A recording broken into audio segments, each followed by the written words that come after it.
Hello students, welcome to MKH। I am Ruby Singathiya. इस video में हम करने वाले हैं हमारी थर्ड पॉइंट द लोटस के रेफरेंस टू कॉन्टेक्स्ट टाइप वाले क्वेश्चन।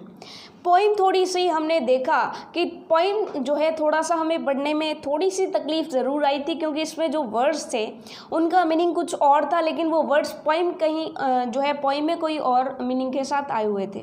लेकिन यकीन मानिएगा, रेफरेंस टू कॉन्टेक्स्ट टाइप वाले क्वेश्चन करने में आपको बिल्कुल भी प्रॉब्लम नहीं आएगी, क्योंकि यहाँ पर हमें एक्सप्लेनेशन जो करनी है वो अपने वर्ड्स में करनी है।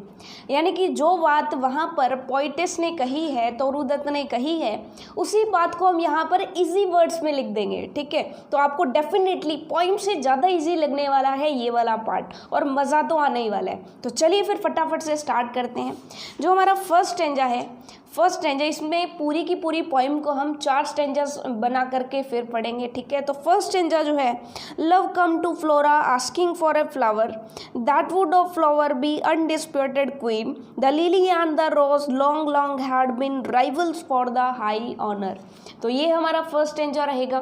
तो इसमें सिंपल सी बात है कि जब भी रेफरेंस टू कॉन्टेक्स्ट टाइप वाले क्वेश्चंस करते हैं तो आपके सामने है वैसे तो कॉन्टेक्स्ट लिखना होता है हमें, फिर सेकंड थिंग हमें फर्स्ट थिंग हमें रेफरेंस लिखनी होती है, सेकंड थिंग हमें कॉन्टेक्स्ट लिखना होता है, और थर्ड जो थिंग है वो हमें उसकी एक्सप्लेनेशन लिखनी होती है।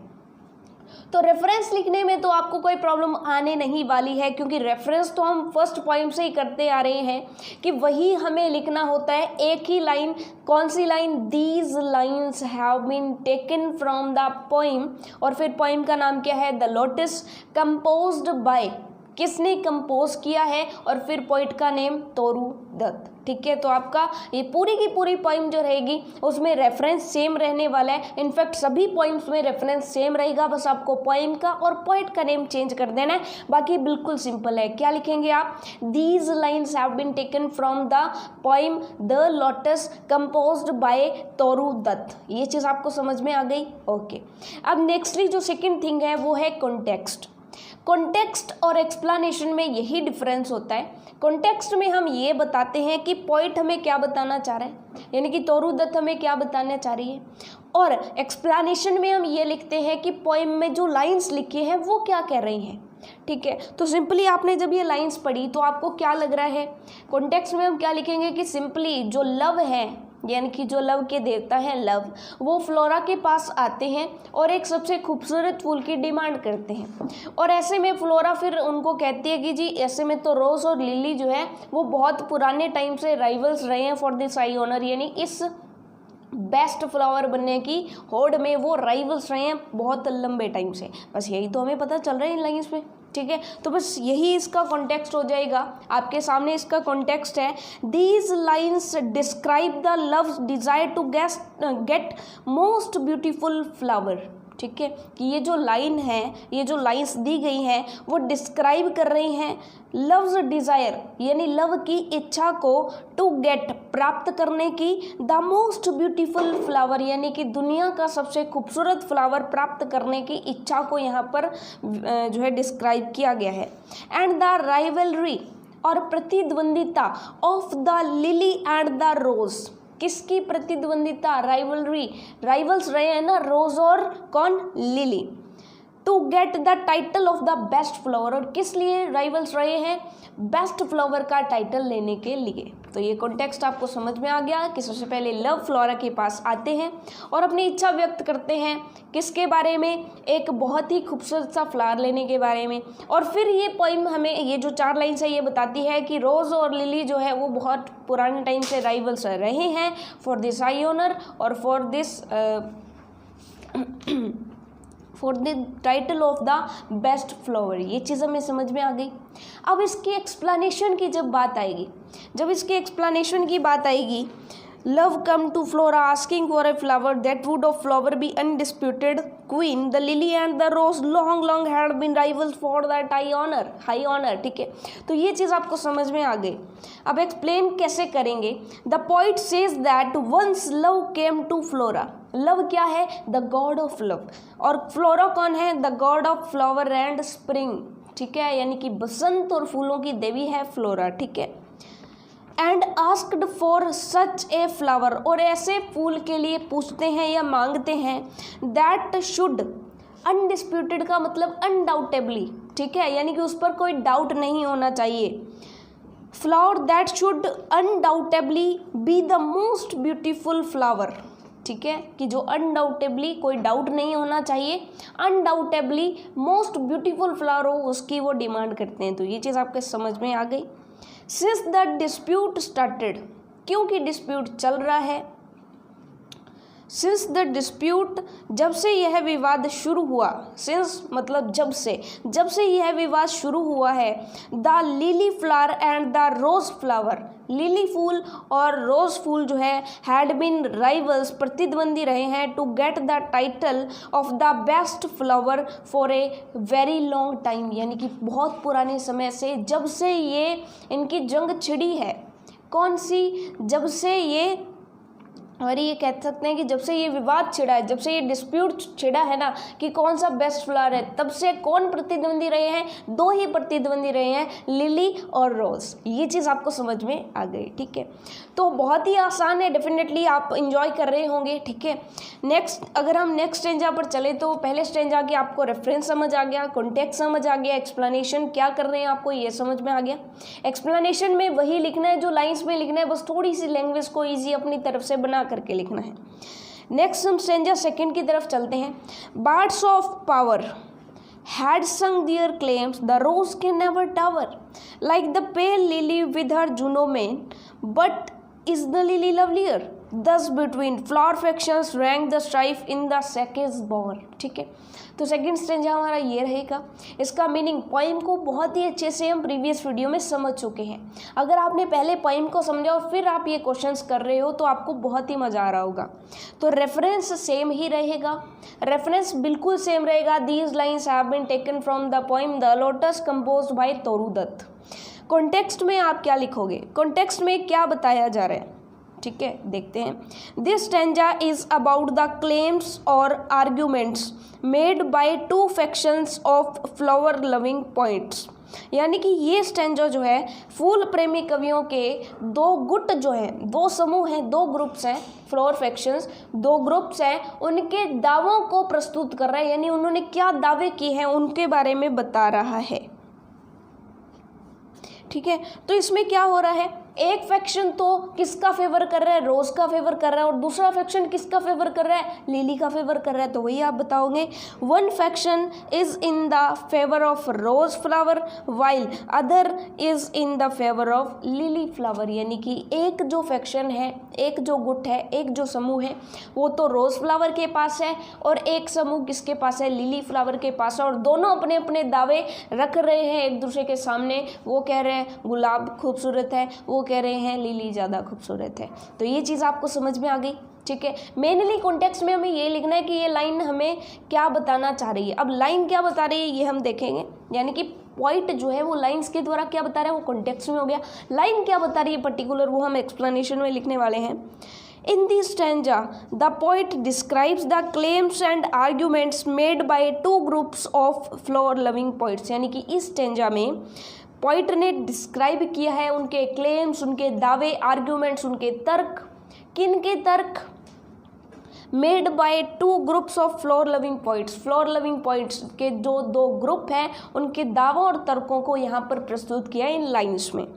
A group of eminent points, एक पॉइंट का जो ग्रुप है, पॉइंट्स का ग्रुप है, praises the floor of lily, वो लिली के फूल की प्रशंसा करते हैं। प्रेज का मतलब प्रशंसा। These points criticize the rose flower, यानी कि वो रोज़ फ्लावर को क्रिटिसाइज कर रहे हैं, उसकी आलोचना कर रहे हैं। और कैसे आलोचना कर रहे हैं? They claim that the rose flower can never stand straight with pride as the lily flower stands straight, यानी कि वो कह रहे हैं कि जो रोज़ का फ्लावर है वो तन करके खड़ा नहीं रह सकता, जैसे लिली फ्लावर तन के खड़ा रहता है ना, वैसे रोज़ फ्लावर तन के खड़ा नहीं रह सकता, सम्मान में तन के खड़ा नहीं रह सकता। And the other group of rose loving points, और जो रोज लविंग पॉइंट्स हैं, praises the beauty of the rose, वो प्रशंसा करते हैं रोज की ब्यूटी की। दे क्रिटिसाइज लिली फ्लावर, और वो लिली फ्लावर को क्रिटिसाइज कर रहे हैं, सिंपल सी चीज़। They argue that it looks pale and stands looking like goddess Juno. यानी कि ये जो है, ये जो लिली फ्लावर है ना, ये पेल के साथ दिखता है, यानी पीलापन लिए सा दिखता है, यानी कि अच्छा नहीं दिखता है, आकर्षक नहीं दिखता है। पेल यानी कि पीलापन लिए हुए दिखता है। और अब उसकी जो पोजीशन होती है वो गॉडेस जुनो के जैसी होती है, जो बिल्कुल भी खूबसूरत नहीं लगता है। ये चीज़ आपको समझ में आ गई। नाउ द क्वेश्चन अराइजेस, अब सवाल ये उठता है, if the lily is lovelier than the rose, does the rose camp and the lily camp come in front of each other. तो क्या फिर भी अब ये सवाल उठता है कि ये जूनो में कितने सीधा खड़ा रहता है, तो क्या अब भी लिली लवलियर है क्या? ये कौन कह रहा है? ये रोज लविंग पोइट्स का ग्रुप कह रहा है। ये चीज़ आपको समझ में आ गई। Thus the rose camp and the lily camp, इसलिए रोज कैंप वाले और लिली कैंप वाले come in front of each other, एक दूसरे के आमना सामना कर लेते हैं। Both the camps stood firmly under the cool shade of psyche trees, यानी साइके ट्रीज की ठंडी ठंडी छाया में खड़े होकर के वाद विवाद कर रहे हैं। To establish the superiority of their favourite flower, यानी कि अपने अपने फ्लावर को सर्वश्रेष्ठ बनाने में प्रयास कर रहे हैं। तो ये चीज़ आपको समझ में आ गई। सुपीरियोरिटी यानी कि उत्कृष्ट बनाने में उनका प्रयास कर रहे हैं, ठीक है, अपने अपने फ्लावर को, अपने अपने फेवरेट फ्लावर को। ये चीज़ आपको समझ में आ गई। तो कॉन्टेक्स्ट हमें समझ में आ गया, एक्सप्लेनेशन हमें समझ में आ गई। बहुत ही इजी एक्सप्लेनेशन है, आप इसको अच्छे से पढ़ करके देखोगे तो आपको अच्छे से समझ आ जाएगा, ठीक है। थर्ड स्टेंजा अगर देखें तो फिर अब बिल्कुल पोइम इजी है। अब जो भी जितना भी इस पोइम का जो हार्ड वाला पार्ट था वो चला गया है, अब बिल्कुल इजी वाली इसमें स्टेंजा रह जाते हैं। थर्ड स्टेंजा क्या कह रहा है, इसको समझ के देखिएगा। Give me a flower delicious as the rose and stately as the lily in her pride, but of what colour. फिर फ्लोरा कहती है but of what colour, rose red love first choose, love पहले choose करता है rose red, then prayed no lily white, और बहुत provide, या फिर ऐसा कुछ कर दो कि दोनों ही हो जाए। इसका मतलब क्या है, इसमें क्या हो रहा है, सिंपल सी बात है कि फिर लव कहता है कि मुझे रोज़ जैसा और लिली जैसा दोनों का मिक्सचर सा चाहिए। तो फिर फ्लोरा पूछती है कि कलर कौन सा चाहिए। फिर जो हमारे लव है वो क्या कहते हैं, पहले तो कहते हैं रोज़ रेड चाहिए, फिर कहते हैं लिली वाइट चाहिए, और फिर कहते हैं दोनों का मिक्सचर दे दो। ये चीज़ आपको समझ में आ गई। तो इसका रेफरेंस तो सेम ही हो जाएगा, रेफरेंस तो बार बार बताने की ज़रूरत ही नहीं है। और इसका कॉन्टेक्स्ट की क्या बताएंगे हम, these lines are about the desire of love to get such a lovely and special flower which possesses the beauty of both the flowers, the rose and the lily।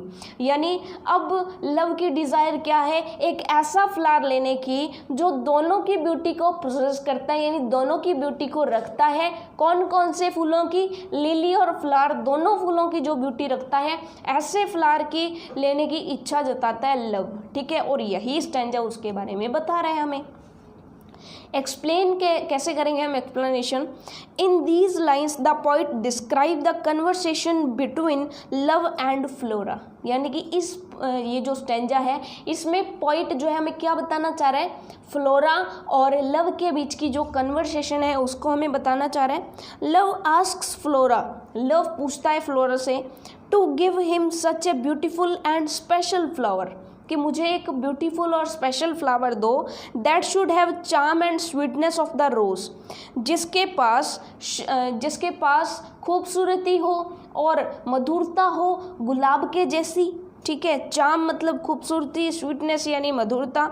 Charm को आकर्षण भी बोल सकते हैं, ठीक है। चार्म का मतलब आकर्षण होता है ना, जैसे कहते हैं कि चार्मिंग पर्सन है तो इसका मतलब वो आकर्षक पर्सन है। इसका मतलब क्या है कि चार्म हो उसका गुलाब के जैसा और स्वीटनेस हो गुलाब के जैसी, and stateliness and proud appearance of the lily, और अपीयरेंस जो हो स्टेटलीनेस और प्राउड वाली वो कैसी हो, लिली के जैसी हो। ये चीज़ आपको समझ में आ गई, यानी खूबसूरत तो हो वो गुलाब के जैसा, और उसकी अपीयरेंस जो है जैसे कि प्राउड में खड़ा रहना, स्टेटलीनेस यानी सीधे खड़ा रहना, तन करके खड़ा रहना, वो कैसी होनी चाहिए, लिली के जैसी।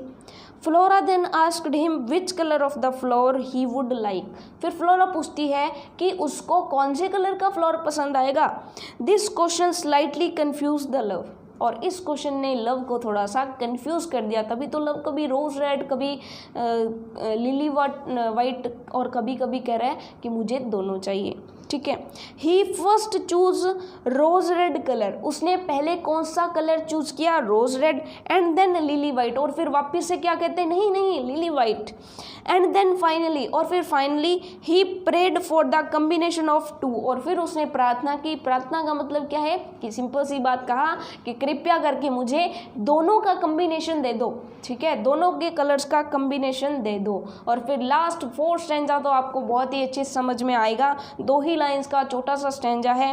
And Flora gave the lotus rose red dyed and lily white the queenliest flower that blows. ये चीज़ आपको समझ में आ गई, यानी कि क्वीनलिस्ट फ्लावर की तरह बहुत ही खूबसूरती के साथ जो खिलता है, जिसका रोज रेड कलर भी है, लिली वाइट कलर भी है, ऐसा फ्लावर कौन सा है, लोटस फ्लावर, ठीक है। तो वो दे देती है। तो कॉन्टेक्स्ट में आप क्या लिखोगे, these lines are about the special flower which the Flora created for love, ठीक है। ये बताता है उस बेस्ट फ्लावर के बारे में जो फ्लोरा ने किसके लिए दिया है, यानी कि किसके लिए बनाया है, लव के लिए बनाया। यानी यहाँ पर फ्लोरा ने क्या किया, गुलाब को और लिली को मिक्स करके क्या बना दिया, एक फ्लावर बना दिया जो क्या था, लोटस था। ये चीज़ आपको समझ में आ गई। और लोटस किसको दे दिया, लव को दे दिया। ये चीज़ समझ में आ गई। एक्सप्लेन कैसे करेंगे हम, कॉन्टेक्स्ट को एक बार वापस से देख लीजिए। These lines are about the special flower, ये लाइन्स किसके बारे में बताती है, उस स्पेशल फ्लावर के बारे में हमें बताती है। विच the Flora created for love, जिसको फ्लोरा ने किसके लिए बनाया था, लव के लिए बनाया था, क्योंकि लव को जाकर के किसको देना था, साइके को देना था ना। ये चीज़ आपको समझ में आ गया, यानी अपनी प्रेमिका को देना था ना, ठीक है।